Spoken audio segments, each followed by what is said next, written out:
to a couple of things that I found, man, over the weekend, man, that was kind of like, it was disturbing to me, man. So I wanted to share it with the family, man. And I want to apologize, man, for, I like to use my words wisely up here, man. Some things that you could say, and I might be meaning one thing and a person might take it out of context. Like when I say, man, I want to thank my fans. And I think fans sound rather like some groupie type time. Y'all ain't fans, man. Y'all supporters, man. Y'all supporters of a cause that everybody want to see get right, man. Don't nobody want to see no 15, 16-year-old young boys chasing each other down the street and gunning them down. So now you get on to something that you like to hear. You're not a fan, man. You're a supporter, man, of that movement, man. So if I offended anybody with the fan comment, it's just me talking and getting getting around. You see me coming along from where we started from and where we at now. That's something that I want to take out of my vocabulary. Ain't no one never said nothing to me about it. But y'all not fans, y'all family, man. Y'all helping support for us to keep on going. You family, you're never a fan. So I wanted to clear that up. Yeah. Shout out to C Dollar Bills for the donation. Appreciate that, man. Yeah, we been getting a lot of donations, man. Thank you, man. Help support to keep us out of court. Shout out to Otis Ryder. Mm-hmm. But, it's just, sometimes when you're in the moment, you're back against the wall. I understand how the thought process is like, man, I got to do something. But if you stop and think about it, at the end of the day, it ain't really worth it. It ain't worth your freedom. It ain't worth your life. It ain't worth you losing everything behind irrational decision. Crazy. Now, here go one that I want to bring up right now. What a man did. I wanted you to tell me if he was out of pocket or not. And I'm going to tell you. Man was released after serving 11 years in prison for refusing to reveal the location of over $50 million in gold found in a ship lost 131 years ago in the Atlantic near South Carolina. Okay. An Ohio treasure hunter, Thomas, 73, in prison for refusing to disclose the location of gold recovered from an 1857 shipwreck, has been released from jail. He was sent to prison in 2015 after declining to tell a federal judge, his attorneys, and investors where he had stored a collection of gold coins in bars recovered from the SS Central American dubbed the Ship of Gold, which sank in a hurricane in 1857 off the coast of South Carolina while carrying roughly 15 tons of gold from the California gold rush. In 2005, Thompson was sued for allegedly selling approximately $50 million of gold without compensating the people who had helped him. I mean, I probably wouldn't tell nobody either. How much time y'all tell me? Man, he did 11 years. He did 11 years instead of telling them. For how much is it worth? $50 million. Yeah. What year was? 50 million, and he know where it's at? Yeah, he got it. He came home to it too. 11 years over 50 million. million. Man, give me a dub. I'm hiding that 50 mil. If they could tell me a Dubbiani. 20 years? Yes, 50? Bro, come on, bro. I'm not doing it. Oh, y'all, we shutting down everything. We shutting down all the, we out. Man, we out, man. We getting on. You might not make it out of there, bro. I'm 50, he home. He made it. He older, 72 years old with a 50 ball. Let me know, friend. Let me know, audience. Let me know. The feds watching that man. Man, regardless, he went and did his. He paid for it. He paid for it. He did his time, did what he had to do, and boom, he intact. $50 million. That man said, I don't know where it's at, and went and did 11 years. Would you do it? Would you do it? All the conditions that I explained to you thus far about what goes on in prison and a lot more heinous things, could you not tell authorities where you hid $50 million and go do that 11 years? Me, I'm going to go ahead and do that 11 years, man. I'm going to take one for my team, for my homies, for my brothers, for my sisters, for my friends, for my girl. I'm taking one for me. Yeah. I come home, my daughter's grown and all. Man, I ain't worried about that. They're going to be good and grown. Big old house, everybody. All over. Yeah, I did it. I took one for the team. That how y'all say take one for the team? That's one ticket for the team. 11 years for $50 million. Man, would y'all do 11 years for $50 million? That's over $1 million a year. That's almost a little less than $5 million. Would you, Tofi? Nah. I see. Again, I might die again. No, don't do that. There's a reason why I can't answer this, man. Again, me, they can give me a W scheme though. Give me that 50 mil. That 50 ball Jamal. That's what I call it. 50 ball Jamal. You go in and kick your feet up. I'm going in there kicking it, and I can write checks to people. I'm writing you one, I'm writing side one, little Tawfiq and all of them. Yeah, man, all y'all get a meal apiece, huh, man? Go ahead, man. I got, 44 left. Yeah, I'm cool. I'm cool.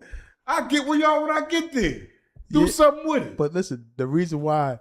Get a little head start fee, go a little 5, man. Give me about 10 billions. Yeah. I see y'all in 11. Books on super small, soups everywhere. Yes. Give me that 11. Give me that 11 ball Jamal for that. That's a nice trade in. But maybe if I wouldn't have did, maybe, and I'm gonna speak for the people that never did time that's looking at me like I'm an absolute fool because I understand that I sound like a fool. And in my mind, I'm like, man, but I just know I did it and I can do it. I can do it. Probably not now. Yeah, that's what I'm saying. Not now. This old age, this big age, 45, I'm headed to the grave. You 55, get out. Oh, I don't know, Feek. I might try that one. You know, good old. Like they tell me whatever, if I do half, I can get out with half, 25 of it. Hmm. I don't know, that 11 ball Jamal, man, I might go in there and do that right now. Feek. Come on when you're 55, you do that? Yeah. It's going, you might. I be seeing the minute that's 55, they look like they 25. No, I know how to mind my business, stay out the way. I know how to bid. I know how to bid. I know how to stay away from that 11 ball. Let me know, audience, what y'all doing, man. 11 year. Would you turn over the $50 million in gold that you can sell easy and get right off, so it's $50 million for you, or go to jail for 11 years? This man just did it. He went to jail for 11 years, did not tell authorities, came home 72 years old. Yeah, man, I can't do it. Yeah, see, I can't ask you the question. Yes, you can. Man, I'm loving the group chat family, man. Everybody will love 50 million. I'm loving the group chat family. We damn near up to 300 people watching right now, man. Hit them like buttons, subscribe, man. You know, if you want to become a member, that's how you see the full episode. For everybody to keep telling us to drop the whole episode. It's a method to madness, fellas. We've been doing that for the first 8 months, giving y'all limited content at an alarming rate. You know, now it's time for us to, chop it up, bag it up. I would say back in my Jahiliyyah time out in the street. And $6 a month, man. $1.50 equates to $1.50, $1.25 a week.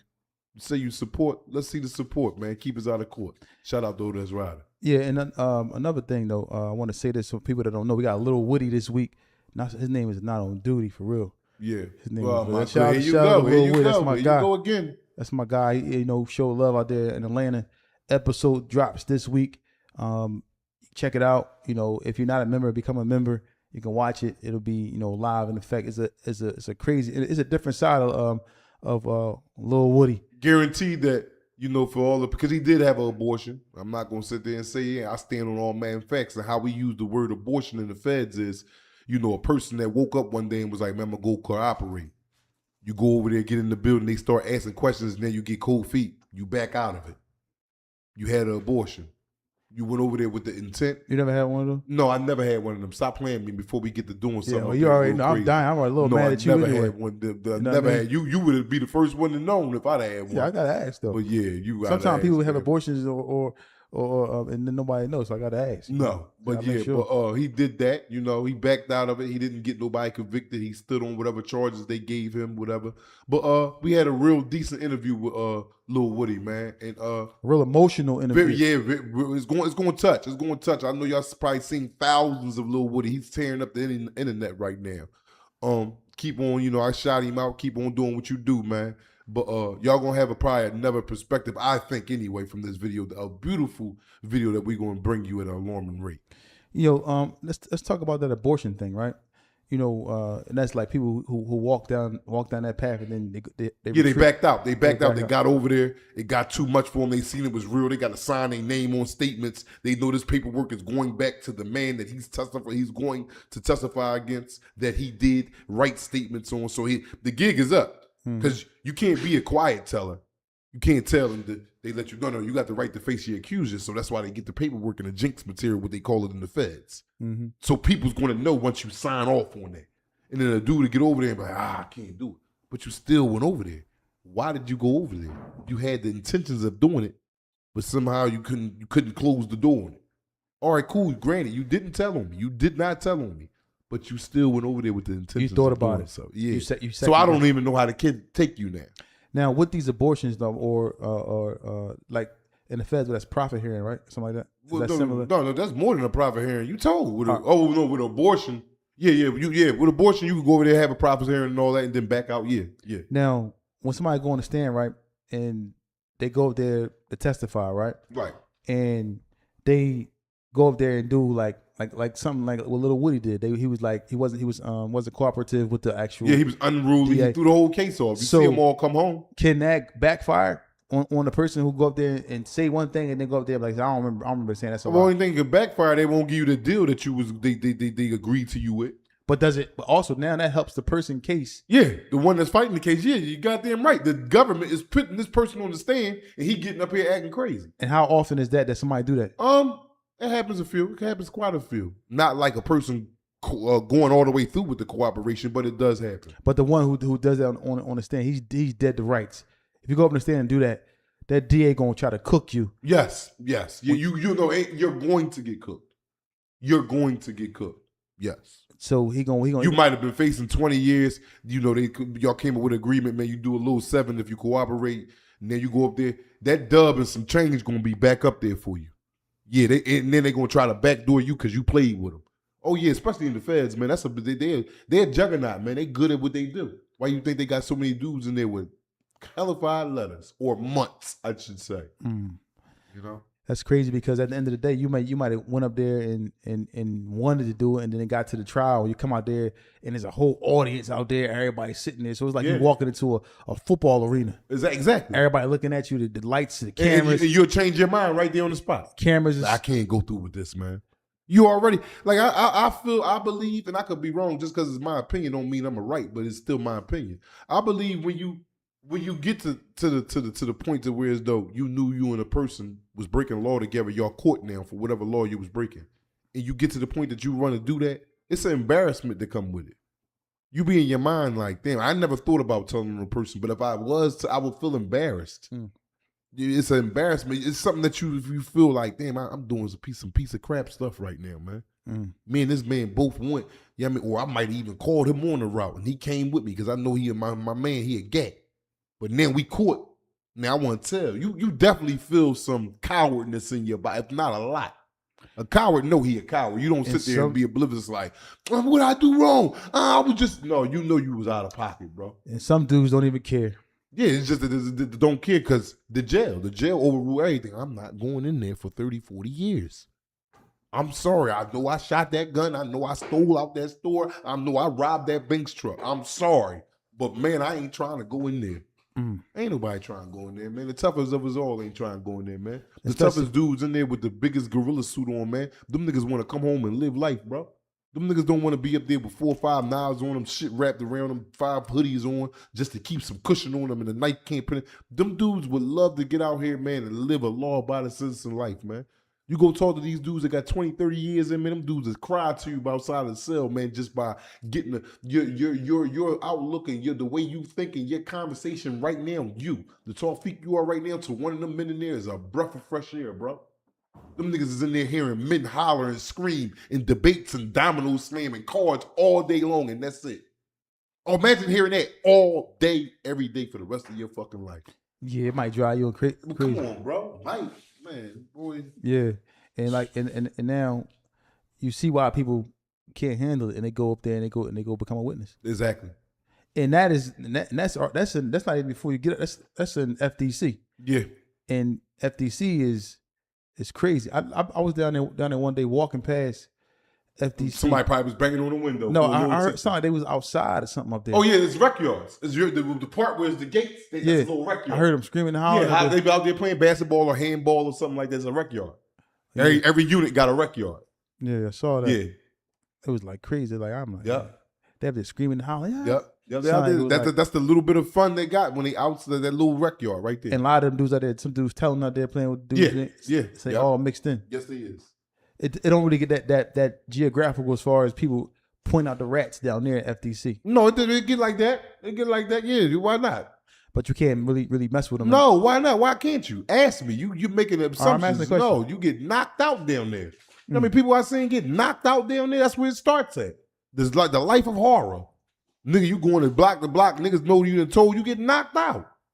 It ain't just, you got some dudes that step back off and be like, yeah, he ain't telling us and leave it alone. But yeah, that's where it started. But that's the slogan down there, FTC. If you'd have told when I told, Yeah, you would have rolled when I rolled, all right? that. Yeah, why do 10 when you could tell on a friend? All that other corny, weak stuff. And is that tattooed on you somewhere? I mean, No, I ain't never got that tattooed on me, man. Okay. I ain't never seen no man with that tattooed on him or nothing like that. All right, I just want to make sure, man. What's that tattoo? What's the one you got? Into Deep, No Way Out? Yeah. We get that. We was kids. When we got that, I was old when we got that. I was about 18. I was over the county, over CFCF. You got it in jail. Yeah. Yep. Got that over there. How was jailhouse tattoos? How's that? What is that done with? It's done with chess pieces. I'm advising you, please, if you have to go to jail, please do not get a tattoo, man.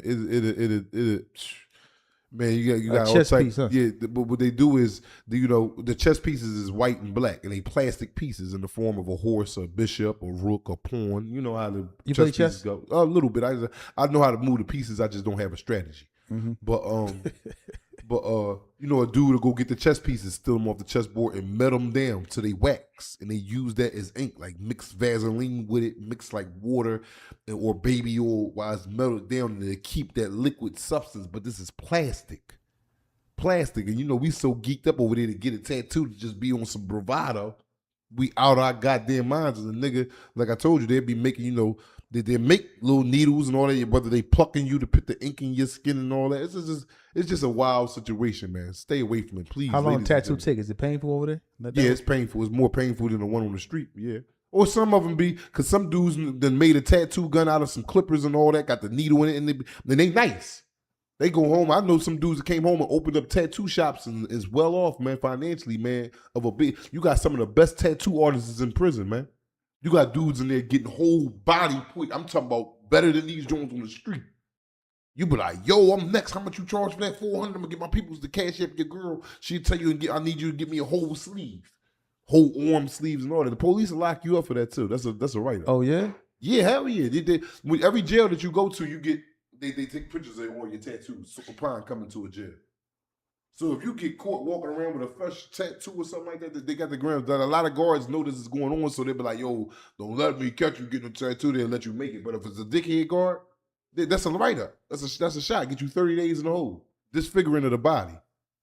Mutilation, they call it mutilation of the body. Yeah, you're not allowed to be running around getting no tattoos in prison. This is prison. This ain't no goddamn parlor or some salon or something like that. But dudes is in there doing damn near everything you're doing on the street. Wow. Yeah. Wow. It's just so unfortunate that, when you get to jail, you gotta turn into, or you gotta adapt to certain things. But people want to live life and do things. People want to have fun or try to do things, take their mind off of being inside prison. So they indulge in these things, but people doing it on the streets. Now, let me ask you a question. When they get in this like you said, they get sleeves and stuff done. Is this done inside a certain cell? A cell. It should be a cell with like 3 dudes around watching out, guarding the door, making a call or knocking on the door if they see the police walking around and they're tighten up and everybody act like they reading a book or something like that. But yeah, it's getting done in the cell. So say you got a tattoo a year ago. Yeah. And how often do they go check you for tattoos? No, they don't check you for tattoos. As if they so happen to see you walking, dudes that get their tattoos, go out the rec yard, take their shirt off, run the track or something. Guard, we work rec. He probably been there here 6-7 months. He know what you look like. He didn't notice if you got something brand new, especially a big outlandish joint. Them joints be looking fresh, like how you come from and tell you just got that joint done. And they come and talk to you. Yeah, exactly. And they take you to compare the photos with they took already. And then now see that you got a new fresh, or take you to medical. They'll know if you got something new on you. They'll know if it's new or old. Yes, they will. And then they'll hit you with a write-up and lock you behind. What is it, like 60 days? About 30 days. In the hole. And loss of privileges. They probably took the commissary for 6 months. And shit, you could lose some good time for that too. Yeah, I'm cool. You too? Yeah.